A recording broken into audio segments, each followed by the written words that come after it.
Doing? Hadn't seen you in a while, but I don't know if our staff got the memo. Only half of them got the memo that we didn't have to wear our coat and tie to this event.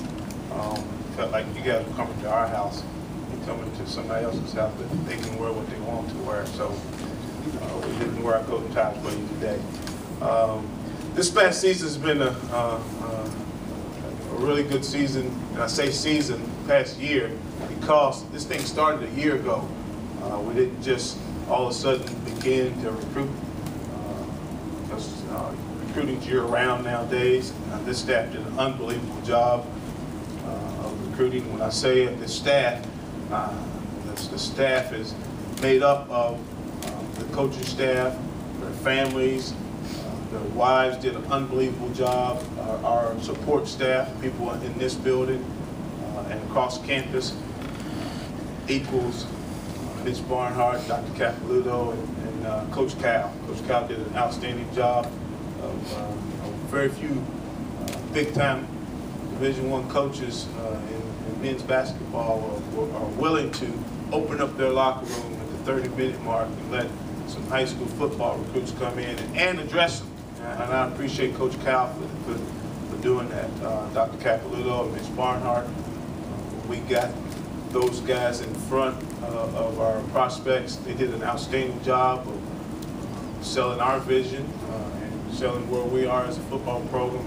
And it was a good chance for us for the recruits to hear from our administration the support that we have here in Kentucky. This is a strong staff, a strong recruiting class, and the class got even stronger in the last 48 hours when a couple kids decided to join us.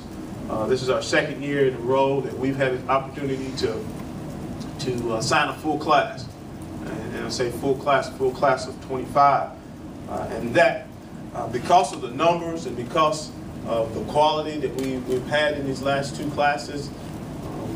I think the core and the strength of this program is in our younger players. There's 59 players that have 3 years or more in this program right now.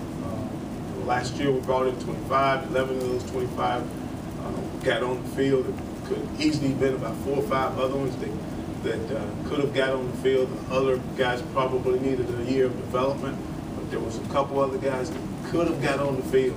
I feel like that this is that type of class, or might even be even better than the class that we put together last year. I also talked to you last year about we have come up with a profile of what a student athlete in football looks like here in Kentucky. First of all, it has to be high character. He has to be a guy that really wants to get a good degree, a guy that wants to be successful and loves the game of football. And not only loves the game of football, but loves playing the game of football here in Kentucky. And this staff did a really good job of evaluating early. And I say a year ago, we started a year ago. We actually started 2 or 3 weeks ago past to start on the 2013. So it's about the same time that we started on the 12 class. So our guys did a really outstanding job of identifying early, evaluating early, not only the guys that fit this profile, but guys that fit our needs also. Playing at a high level in this league that you have to have. And because of that, we were able to get kids to commit to us early. Okay? And they might not have gotten all the attention from other scouts, other schools because of that. We were able to get them early enough because we identified them. And because of the profile that we talk about, that our kids that we're looking for, okay, the commitment meant something to them.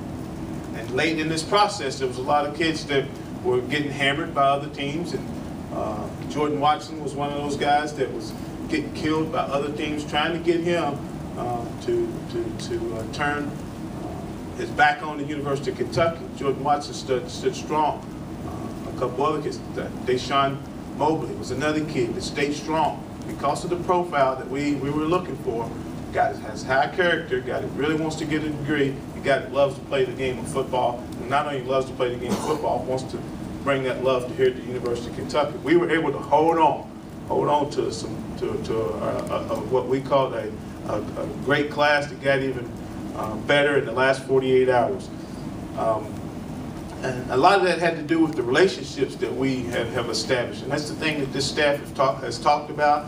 We talk about family atmosphere, and it truly is. If you look from top to bottom at the staff, those are guys that I had relationships with in the past, not only maybe as they have coached me, or I've coached with, or seen coached, or some of them were friends that we have met in this business. And that had nothing to do with, and I heard a statement that Coach Brooks's guys are out of here. You know, it's not about Coach Brooks's guys. It's not about that. It's about Joker's guys. I think that's important, and everybody understands the type of relationship that Coach Brooks and I had here in Kentucky. I was one of those guys that would dive on the sword for Coach Brooks, and our relationship was strong, very strong. I want those guys that are willing to dive on the sword for me, and in the back of this room, we have them. We were able to sign some top players in here in Kentucky, the top player, and along with that, we were able to sign 3 other players here in Kentucky.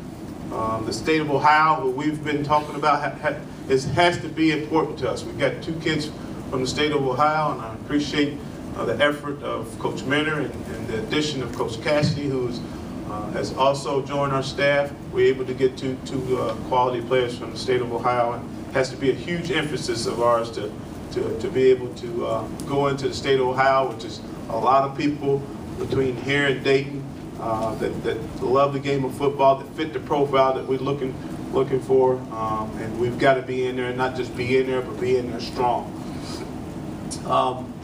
8 kids from Georgia, which we just continue to go into that state and attract kids. I think because of the relationships that many of the guys on this staff, Coach Nord has relationships with all the coaches in Georgia, Coach Martin, myself, Coach Turner, all of our staff, a lot of our coaching staff has relationships with the high school coaches. The addition of Coach Pardue got us down into the South Georgia part, which we hadn't been as strong in the last few years, but bringing Coach Pardue on board really strengthened up some relationships that we have down in South Georgia. 4 from the state of Florida, and Coach Summers done an unbelievable job in the North Florida area. You know, usually you don't see an offensive line coach that's responsible for a huge area. He has a huge area for us. And a lot of that is in the state of Florida, in the northern part of Florida. Did an outstanding job for us. Coach Smith did a really good job in the state of Indiana, which we were able to sign 3 other kids, along with the other kids that we have on our team from Indiana, and then the state of Tennessee, which Coach Sanders continues to go into Tennessee and get players that we know and that fit our profile, that we know that can compete here in the SEC. And then 1 kid from Alabama that Coach Martin just kind of hangs around until one shows up that we feel like that can help us. The needs offensively, where we were looking for, the key of this class was, first of all, to find a top-ranked quarterback. And this top-ranked quarterback came on early. He came on board early in the summer.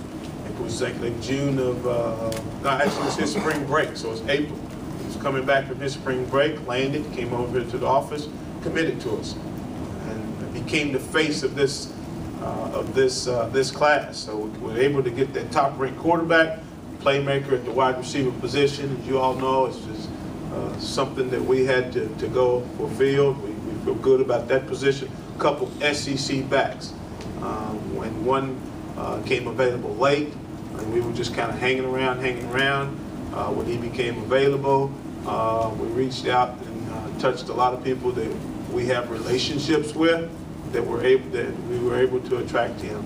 And those relationships were strong with a lot of people that really hadn't seen this place, and the kid hadn't really seen that place. That speaks volumes to me on the type of relationships that we have in that school, because the kid has not even seen the place, and late in this game decided to come join us as a top-ranked back, a Wildcat type quarterback. Okay, that was important for us to try to find one of those guys, especially the way we played in the last game.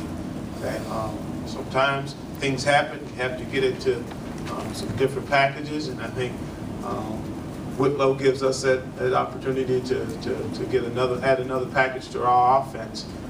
He's a big Randall Cobb type of athlete.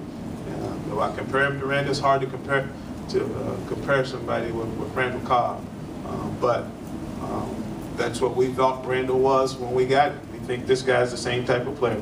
Big offensive lineman. We had to go out and find us some big, athletic offensive linemen. I'm not talking about big this way, but big this way. And Coach Summers, his profile, he wants guys that are over 6'4". And the one thing he always says is that he and Coach North says, if you want NFL offensive linemen, you better recruit NFL. They better look like an NFL offensive line. And, there are some exceptions, especially at the center position. They could be a little bit smaller, a little bit more athletic, but we want to get the guys that are over the 6'4" mark, and we were able to get those type of long athletes, especially on the edge for us in the offensive line. Defensively, we all are learning. We all are learning how to recruit to this new system. This new system requires us to have a lot more athletes on the field for what you are seeing offensively. With the spread, people are not only running spread, but they're now running some power game with it, having the power packages with it. You better have athletic guys that can not only play out in space, but they better be physical enough to be able to play over tight ends and play in the power game. So the back seven, which was really important, that we go out and try to fulfill those needs because of the production that we lost in the back seven. The back seven being the linebackers and the secondary. We signed 11 guys in those positions, in the linebacker and the secondary. 7 in the defensive backfield and 4 linebacker type bodies. And we were able also to go out and add to what we think should be our strength on defense, the defensive line. Still able to go out and find 3 quality defensive linemen. Any questions?